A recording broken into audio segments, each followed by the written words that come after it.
नमस्कार, मैं समी भंडारी आप सभी दर्शकों का हमारे कार्यक्रम दर्शन मध्य प्रदेश के में स्वागत, वंदन और अभिनंदन करती हूँ। जैसा कि पिछले हफ्ते मैंने आपसे वादा किया था कि मैं आपको ले चलूँगी सतपुड़ा पर्वत श्रेणी की सुंदर यात्रा पर, तो आइए चलते हैं सतपुड़ा की रानी पचमढ़ी की यात्रा पर।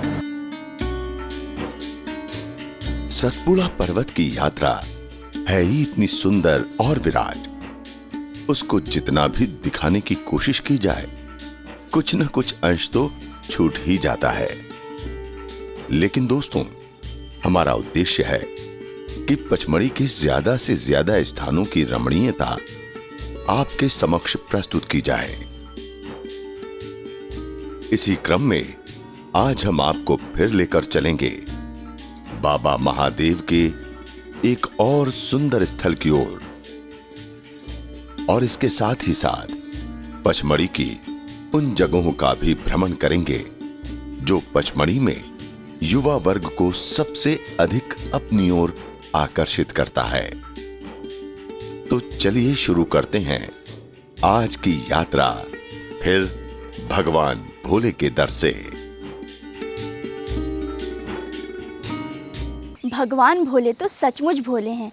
कहते हैं बार भस्मासुर की तपस्या से प्रसन्न होकर भगवान भोलेनाथ ने उसे वरदान दिया था कि जिसके भी सिर पर वो हाथ रख देगा वो भस्म हो जाएगा। भगवान शिव के वरदान को आजमाने के लिए भस्मासुर ने उन्हीं के सर पर ही हाथ रखना चाहा। उससे बचने के लिए भगवान शिव इस गुफा में आकर विचरण किए थे, जिसका नाम है महादेव गुफा। महादेव गुफा पचमढ़ी में भगवान भोले का एक और सुंदर स्थल है, जहां पर मान्यता है कि भस्मासुर इसी स्थान पर भस्म हुआ था। पिछले हफ्ते के कार्यक्रमों में हमने ये जाना कि जब भगवान शंकर ने भस्मासुर को मनचाहा वरदान दे दिया था, तो उसी वरदान का भस्मासुर ने दुरुपयोग कर स्वयं देवों के देव के भी देव को भस्म करने की मंशा अनुरूप उनका पीछा किया। त्रिनेत्रधारी ने योजना स्वरूप भस्मासुर से बचने के लिए पचमढ़ी में कई स्थानों की शरण ली।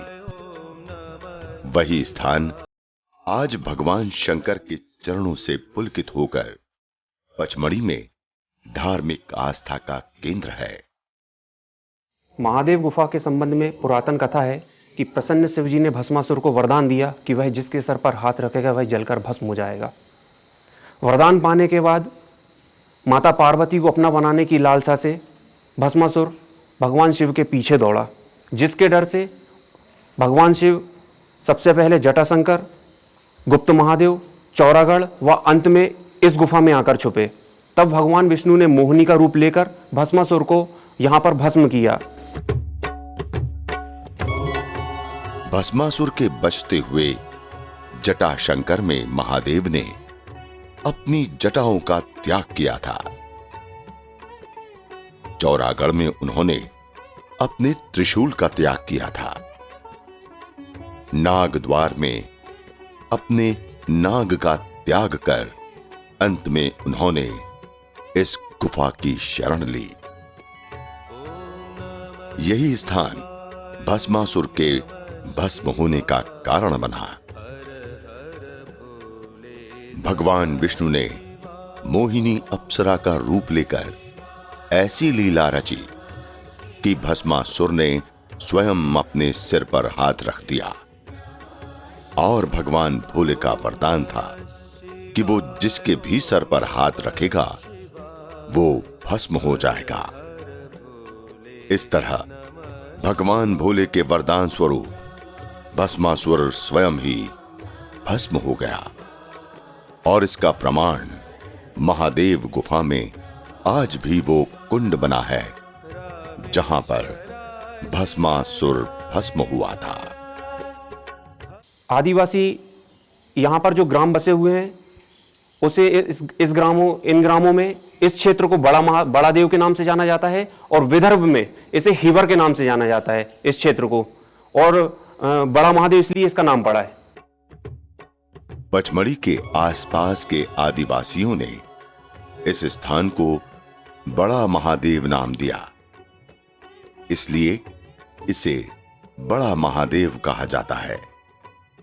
इसे विदर्भ में हिरवा के नाम से भी जाना जाता है। महादेव गुफा जाने का भी रास्ता काफी संकरा है, जिसकी लंबाई लगभग 30 से 40 मीटर है। महादेव गुफा सदियों से शिव भक्तों की आस्था का केंद्र है और पौराणिक मान्यता होने के कारण इस स्थान का महत्व अत्यधिक है। इस गुफा में प्राकृतिक शिवलिंग है और भगवान शंकर की एक प्रतिमा है।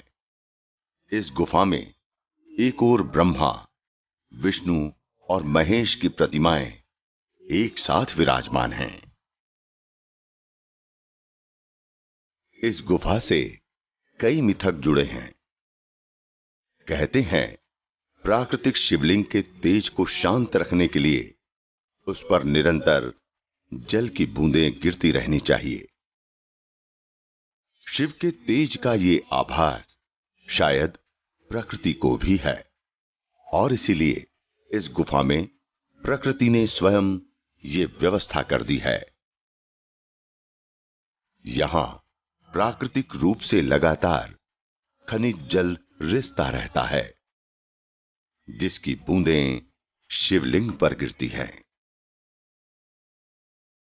धर्म और आस्था के इस संसार के बाद आपको लिए चलते हैं जंगलों के बीचों बीच स्थित प्राकृतिक छटा से ओतप्रोत भरपूर सौंदर्य की ओर, जो आपका मन रोमांच एवं उत्साह से लबरेज कर देगा।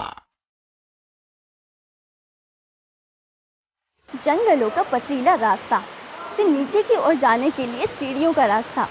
बी फॉल पचमढ़ी का सबसे खूबसूरत जलप्रपात है।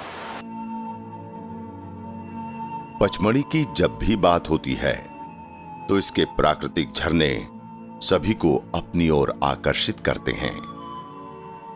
यहां पर आने वाला प्रत्येक पर्यटक इन झरनों का लुत्फ उठाए बिना यहां से कभी नहीं जाता।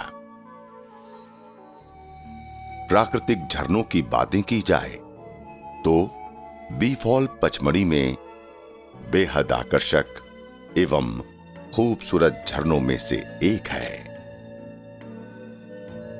यहां पर जंगली पथरीला रास्ता नीचे की ओर सीढ़ी से चलते हुए आप पहुंच जाते हैं प्राकृतिक झरने की ओर, जिसको बी फॉल कहा जाता है।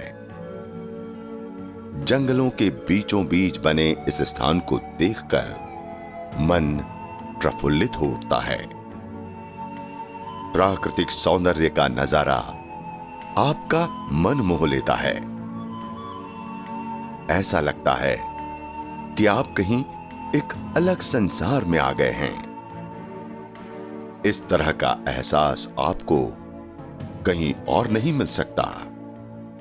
बी फॉल में लगभग 150 फीट की ऊंचाई से गिरते हुए जलप्रपात को देखना और फिर ठीक उसके नीचे जाकर शीतल जल की तड़तड़ाहट को महसूस करना एक सुखद अनुभव है। लगभग 150 फीट की ऊंचाई से गिरते जल की धाराओं को देखना और उनका मधुर संगीत सुनते ही आपका मन इतना प्रफुल्लित हो उठता है कि आप अपने आप को इन धाराओं के बीच में जाने से नहीं रोक पाते। और जैसे ही प्रकृति का ये रमणीय एहसास आपके शरीर को छूता है तो शरीर और मन में ऊर्जा और उत्साह के प्रवाह का संतुलन देखते ही बनता है। ऐसा प्रतीत होता है मानो आप किसी तरह की नेचुरल थेरेपी से अपने शरीर को भिगो रहे हो और यहां एहसास न सिर्फ आपके मनोरंजन के दृष्टिकोण से बल्कि स्वास्थ्य के दृष्टिकोण से भी बेहद महत्वपूर्ण है। प्राकृतिक जल जब तेजी से आपके शरीर को छूता है तो एक तरह से यह शरीर के कई प्रकार के दर्द का निवारण भी करता है। बी फॉल का आनंद युवकों के लिए बेहद रोमांचकारी एहसास होता है। इसलिए इस स्थान का आनंद उठाते हुए आपको कई युवक युवतियां यहां पर नजर आते हैं, जो कि इस प्राकृतिक नैसर्गिक सुंदरता में खोने से अपने आप को नहीं रोक पाते हैं। कार्यक्रम के शुरुआत में हमने आपसे वादा किया था, आज के सफर में हम उन स्थलों का भ्रमण करेंगे जो पचमढ़ी में युवा वर्ग को सबसे अधिक अपनी ओर आकर्षित करता है। पचमढ़ी में धार्मिकता के भी कई स्थान हैं जो युवाओं के आकर्षण का केंद्र हैं।